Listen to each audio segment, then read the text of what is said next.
គ្រុនក្តៅលើកុមារសញ្ញាគ្រោះថ្នាក់5យ៉ាងដែលមេដាបេដាមិនគួរមើលរំលង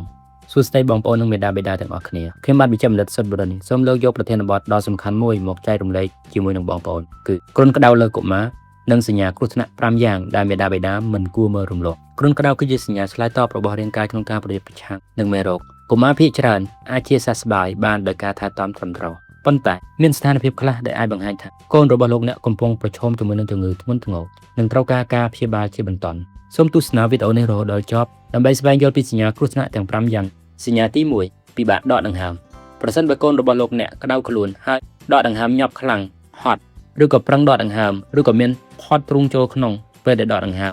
នោះអាចជាសញ្ញានៃជំងឺធ្ងន់ធ្ងរដូចជាការរលាកសួតជាដើមក្នុងករណីនេះសូមនាំកូនទៅមន្ទីរពេទ្យឬក៏ជួបគ្រូពេទ្យជាបន្ទាន់សញ្ញាទី2កូនសន្លឹមខ្លាំងឬពិបាកដាស់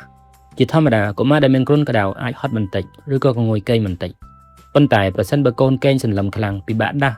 មិនសូវឆ្លើយតបឬក៏មានអាការៈវង្វេងសូមប្រញាប់ទៅមន្ទីរពេទ្យភ្លាមៗនេះអាចជាសញ្ញានៃជំងឺធ្ងន់ធ្ងរដែលត្រូវការការពិនិត្យបន្ថែមសញ្ញាទី3ប្រកាច់គ្រុនក្តៅអាចបណ្ដាលឲ្យកុមារខ្លះប្រកាច់ដែលគេហៅថា febrile seizure ប្រកាច់ដោយសារឡើងកម្ដៅខ្លាំងដែលអាចកើតលើក្មេងអាយុនៅចន្លោះពី5ខែដល់5ឆ្នាំ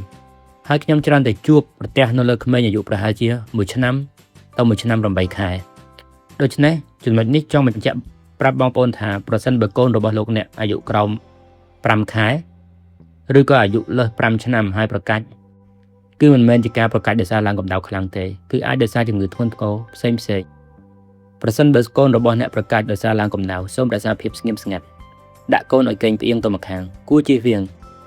ការដាក់ស្លាបព្រាម្រាមដៃឬវត្ថុផ្សេងចូលទៅក្នុងមាត់កូនបន្ទាប់មកសូមនាំកូនទៅជួបគ្រូពេទ្យភ្លាមជាពិសេសប្រសិនបើជាការប្រកាច់លើកដំបូង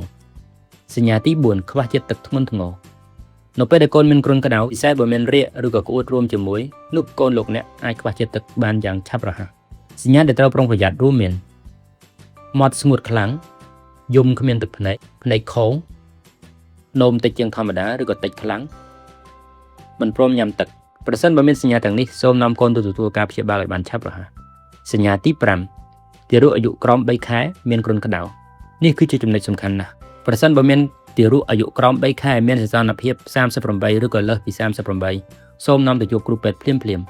ទោះបីជាទារកមើលទៅដូចជាធម្មតាក៏ដោយក៏អាចមានការបង្ករោគធ្ងន់ធ្ងរដែលត្រូវការការពិនិត្យនិងព្យាបាលឲ្យទាន់ពេលវេលាដែរសរុបមកវិញសូមប្រញាប់នាំកូនទៅជួបគ្រូពេទ្យឬទៅមន្ទីរពេទ្យ